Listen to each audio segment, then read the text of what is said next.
Time management is impeccable. Like you were 10 minutes ahead of time even for today's interviews. This is one of the time-tested rules of success, whether it's from Silicon Valley to somebody who's in Bollywood to somebody who's anywhere. Time management is key. You need to definitely have your eye on the prize. You must also enjoy the journey. Patience is one of life's biggest advantages. Very, very long path, 30, 40-year path. If I'm on a 30-year path, I don't need to be in a hurry. You need to learn how to control your own day. The way to do that is actually fairly simple.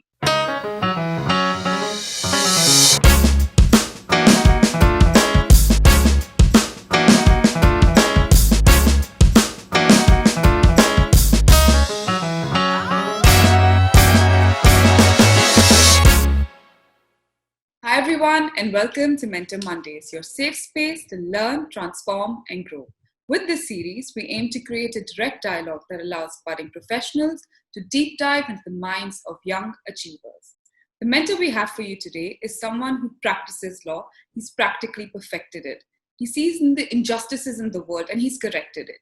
Now, these are not my lines, they're from Hamilton, but I could not think of anyone who would be truly more worthy of them. So, ladies and gentlemen of the jury, please help me welcome the only competitive advantage you would ever need in a courtroom. He's a titan, a force of nature, and today he's your mentor, Mr. Giriraj Subramanium. Hi. Hi. Thank you for those very, very nice and generous sounding words. Not sure I deserve them, but thank you. I'm so grateful that you could take time out for a little series and help us. No, really great to be here. Really great to be here and really happy to be having this conversation. So first things first, can I call you Giri from here on? Please do. Motivate me, and I think Giri will be my friend who can help us all learn. So. Please. Everybody calls me Giri. Everybody calls me Giri. Perfect. And all cards on the table. I got to know about you through my husband, and I've heard legends of stories around your time management, your work ethic, your mindset. So who better to give us tips on the following topics? First, the mindset it requires to succeed in litigation. Second, tips on time management. Third, tips on work-life balance. And fourth, tips on communication skill, wherein you mastered the art of knowing when to push your point forward and when to hold back. So first things first, Giri, if somebody would wanted to succeed in litigation, what is the mindset that they would require? I think that's a very interesting question. And I think the answer to this is something which is applicable across all professions and all fields, really. So the mindset which you really need to succeed in no matter what you do, litigation is just one of those things. So usually all of us, first of all, we have to make a choice as to what is it we want to really do with our professional lives. Now, some people are lucky. They know, okay, this is the field I want to enter into at a fairly young age. Some people get there through a process of trial and error. But I would imagine by your mid-20s, you have found a particular field or an area of work which resonates with you. And you decide that this is what I want to pursue. So I think so starting from that one decision point where you find what resonates with you. The second thing the moment you find what resonates with you, the second thing I think which people must realize is, while, in today's day and age of social media, we see these amazing stories of success of people like, let's say, Mark Zuckerberg, etc., who've all, been very successful at an extremely young age. And, of course, you have many such examples out there. But, the way of the world is more often than not, success takes time. It's gradual. It takes time, and you have to build towards it step by step. So there are a lucky few, for whom success has come quickly, very fast. Maybe they've developed a product, maybe they've developed an app. But by and large, this is the way of the world, and this is the way it's always been. And when you realize that success, in a manner of speaking, is gradual, it could come quickly to you, but in a manner of speaking, it's gradual. You need to understand that if it is gradual, the path which you have chosen, which really resonates with you, you're going to be walking on that path for the next 30 to 40 years, which is a pretty massive time frame. And when you're walking on that path for 30 to 40 years, you need to keep your eye on the big goal, but you don't need to be obsessed by it, because the big goal may come, may not come. It may be a different big goal. You don't know. But keep your eye on the larger goal. But really what you must focus on is each and every single day of those 40 odd years you spent of this path. How, you focus on this particular journey, you focus on yourself. And I think when you come to the realization that I am on a 30-year path or I am on a 40-year path, Right. there is a sense of calm and a sense of patience which gets instilled in you, which is very important. And then you take each day as it comes and you start on bettering yourself at the smallest possible tasks which underpin, your respective profession or your respective calling, and you start mastering those, and then you keep stepping upwards. Right. So I think the mental space you need to be in is you need to definitely have your eye on the prize, but at the same time you must also enjoy the journey. You must learn to enjoy the journey, and you must keep in mind that patience is key. Patience is one of life's biggest advantages. And when you are able to master that patience and you're able to understand you're on this, on a very very long path, 30-40 year path, then it gives you the ability to perceive and understand that, okay, if I'm on a 30-year path, I don't need to be in a hurry. Let me start focusing on the small things first, master them, and then move a step up. Right. That's actually a great point. That's really, really insightful, because our generation actually doesn't get the point of patience. The low hanging fruit is Yes. tempting quite often. And second And point, second question that I had for you actually is around one of your many legends. So one of our common friends required an urgent counsel for something that he had going on in his work. And you were like, sure, I will accommodate you. Come at my office at 5. He's like, sure, 5 p.m. I will be there. He's like, no, 5 a.m. I have a morning flight to catch. And he actually came at 5 a.m. You squeezed the meeting in, caught your flight, and then actually went on to win the case for him. So your time management is impeccable. Like, you were 10 minutes ahead of time even for today's interview. So please help us learn.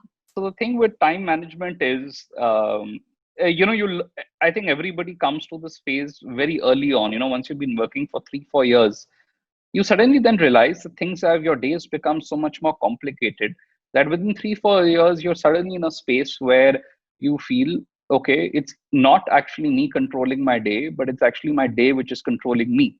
And it's the commitments of my day which are, pulling me askew, and they're making me go here and there. And there's a great sense of confusion. So I think what is really key is, one of the ways, and this is one of the time tested rules of success, right? I mean, if you look at any person in any industry who's been successful, whether it's from somebody who's in Silicon Valley to somebody who's in Bollywood to somebody who's anywhere, time management is key. And you need to learn how to control your own day. And the way to do that is actually fairly simple. You just have to always have, so my morning ritual is, the moment I wake up in the morning and the moment I get ready, the first thing which I do is I plan my to-do list for the day.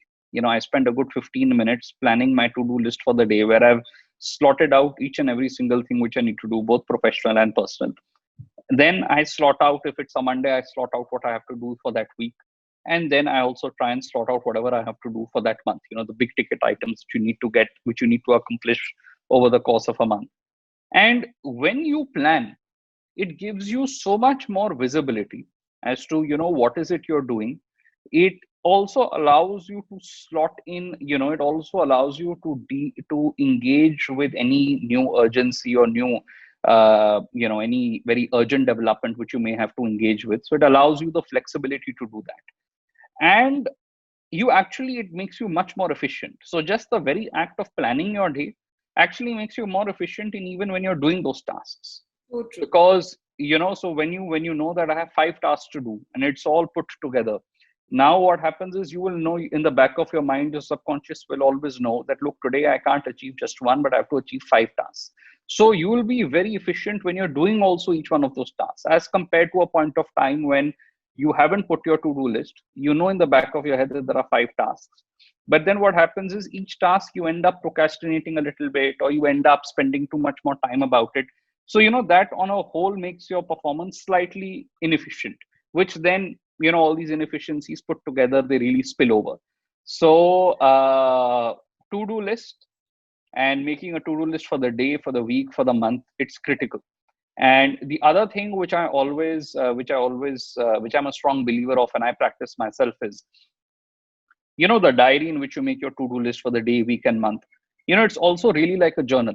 So what happens is you start by making your to-do list, but by the end of the day, or maybe after a couple of days, when you start seeing that you've completed your tasks, there will also be feedback which you yourself will have to yourself on those tasks, and which you can then jot down in the same place where you're creating these lists, right? You'll have little points which will come to your mind. There'll be little points which come. There'll be little feedbacks which you yourself will give yourself, or maybe the people around you will give you, and you keep jotting that down in one place. So then this becomes, the place where you're doing your to-do list is not just a simple, it's just not a simple, 1, 2, 3, 4. It's actually become a kind of a journal, Yeah. which kind of makes this entire exercise of planning even more wholesome. That is so accurate. That's actually macro goal setting and micro goal setting, and then actual reflection and journaling all put together. No wonder it's so efficient when it comes to you. And second thing I wanted to understand is work-life balance is an anomaly when it comes to lawyers. So how do you strike it? I think I mean, in almost all fields, getting and having a work-life balance is difficult, but at the same time, it's critical, right? You need to have a work-life balance, and you need to make time for it. So actually, having a work-life balance kind of flows into the earlier topic which you were discussing, which is time management. So if over a, let's say, when you're approaching your week, what I usually do is I keep Sundays aside. So, Sundays I don't do any work. I usually am not available. I spend that time, with myself, with my family, enjoying myself, rejuvenating myself. So that's how I spend my Sunday. Now, obviously, that's not a hard and fast rule. Every now and then you will have emergencies which will require you to, which will require you to work. But that's kind of the default position. So I think one is that if you're doing that weekly goal setting and you know that Sunday is off limits, it just helps you. The second thing is, like when you are, for example, there are many times there are various personal events which all of us have to attend to. So if you have visibility on that at the start of the month, it just helps you plan your life much better. So basically, a work-life balance is very achievable, and it's a must. It's not just a goal. It's actually an absolute essential requirement. So if you have to succeed, you need to have that balance, because without that balance, it's very, very tough. Or everybody is heard of Steve Jobs, and how Steve Jobs had no work-life balance. But once again, the way, like we were discussing in the beginning, you have some entrepreneurs who get success very early. You have, let's say, a person like Steve Jobs, who's just 100% focus. But once again, this is not the vast majority of successful people out there. And by and large, you will find that many successful people have always strived and planned towards great work-life balance. And one great example which comes to my mind is President Barack Obama. He's a fantastic example. I mean, the guy was, he was in an incredible position, and even during that incredible position, he planned his day, his week, his month so meticulously that he always kept aside some time for his family. So if he can do it, so can we. And we obviously don't even have a fraction of those kind of demands on our time, and it's just planning. True, it's really true. And actually, even for Steve Jobs, it was his final letters that he actually wrote that went viral. He actually mentioned as to how, not in those many words, but like how it's important to contribute towards your family and give that time as well. Yes. Not just be single-mindedly focused, because that's what counts when you're on your resting bed. Absolutely. And another thought which just came to me is, all of us have a limited bandwidth. Yes. All of us, you, I, everybody, all of us have a limited bandwidth. And the thing with your mental bandwidth is that you need to your mental bandwidth is like a muscle. It's like a fuel tank, right? You need to give it time to top up. Refuel. You need to refuel. And the only way you're going to refuel is if you are able to maintain that balance. Very true. I agree with everything that you just said. And my fourth question is something I'm very interested in learning from you. As a lawyer, an extra sentence can throw away your case, right? So you've mastered the art of knowing exactly when to push your point forward and when to hold the point back. How do you do this? Is there any way we can learn the same from you? The answer to that is, well, it's like this. It's actually a very simple answer. I think, our generation, because we've always had access to the internet, we have access to so much more information than any generation before us in history. We have access to social media. So we are being bombarded with easily accessible information all the time. If you contrast this to, let's say, a couple of generations ago, suppose, you wanted to start a business, right? The fact is that you wanted to start a business, let's say, selling X product. You didn't have that ready information available to you, which you do have today. Now, the reason I bring this up is that I think a drawback of having access to too much information is that we somehow, in this access to information, we lose sight of the fact that it's very important to understand that all the information is not out there. A lot of the information comes from the person sitting across you, right? And we somehow, I feel most of us have lost sight of the fact. So the one simple trick which I started utilizing, and you apply this trick, it'll actually surprise you. The one simple trick I taught myself was that I will never, ever, ever interrupt somebody while they're saying something. That's it. It's as simple as that. I will never interrupt anybody while they're saying something. And I will consciously keep watching myself to see, the moment I get the urge to cut somebody in the middle, I'll be very mentally conscious of it, and I'll keep my mouth shut and I'll allow the other person to finish. When I applied this trick, I realized, oh my God. I mean, I used to think that I'm a very patient listener, but I realized it's absolutely not true. I mean, when I became aware of this, I actually realized I am the kind of person that I do try and interject. And I think all of us are that, because of all the extra information which we have, we want to, we do feel like interjecting. We are quick to form opinions. So if you just keep this in mind, that don't ever cut anybody mid sentence. Always speak once you are absolutely confident that they have now nothing more to add and nothing more to say. If you just follow this one simple trick, your every single conversation, whether it's in your personal life, in your professional life, whether it's with a business partner, whether it's with your superior, every single conversation is going to become is going to become much deeper, much more constructive, and much more wholesome. That's actually a great tip. And I'm going to tell you how it turns out. Let me just try it out for a week. You've actually been great as a mentor and helped us with the technical, professional skills, etc. But I would love for our viewers to get to know you a little more personally. So you've touched upon your morning routine a little bit in the beginning, but are there any rituals or habits that you have to do in the morning to ensure that your day is productive besides the to-do list? I have to have coffee. I have this great coffee routine. So I wake up in the morning and I make my own coffee, and I make it myself. So I heat up the water myself. I pour it into a mug myself, and I have that morning ritual. And somehow, that entire ritual of doing this yourself, it's a very meditative ritual. So it just kind of, centers you for the day. And I would urge everybody to have some kind of, morning ritual for themselves. It's a great thing to have. But yeah, and the days when I'm not able to have my coffee, my entire day is a washout. Even if I have it later on, but I don't have it at that time in the morning, it's bit of a bit of a lost day for me. No way. That's so interesting. And what kind of content do you consume? So I love watching shows. I mean, I love watching TV. I love watching movies. I love watching shows. I'm one of those people that I go for a very long time without watching anything, and then suddenly the occasion presents itself, and I binge watch.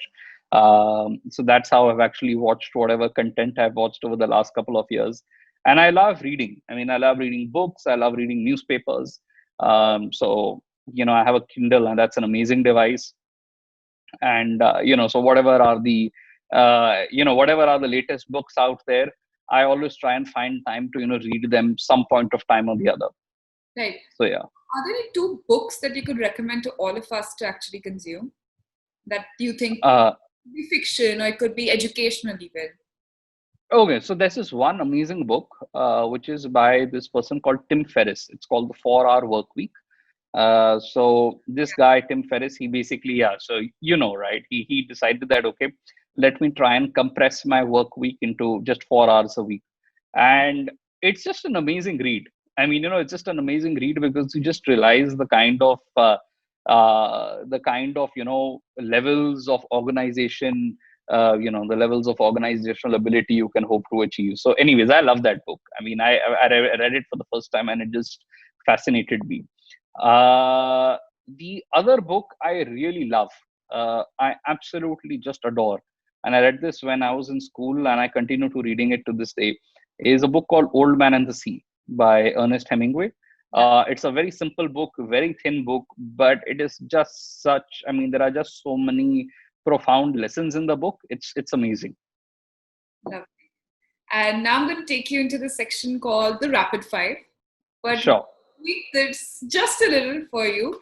So we want your personal verdict for yourself as to guilty or not guilty to these five things. So Okay. first, procrastination. Guilty. Guilty. Second Yes. would be watching TikTok videos, like before it was. Not guilty. Thank God. Third, you believe in coronal working. Not guilty. And fourth would be binge watching. Yeah, guilty. And fifth, gossiping. Guilty. Guilty. Yes. Be friends actually after this. So great. It's been amazing. But before you leave us, is there a mentor mantra that you could help all of us with? You have to take each day at a time, and the strongest ally you have, the strongest ally you'll ever have in your professional life is patience. That's amazing. Thank you so much for that note. And I will definitely try out the talking less, listening more bit for sure after this. So thank you so much for being here. Thank you for having me. And thank you for everyone who watched. I hope this video was a good utilization of your time. If you have any questions you would like to ask our mentor, please leave them in the comment section below and we'll get in contact with Giri and get back to you. And till then, keep learning, keep growing, and I'll see you next Monday. Thank you so much.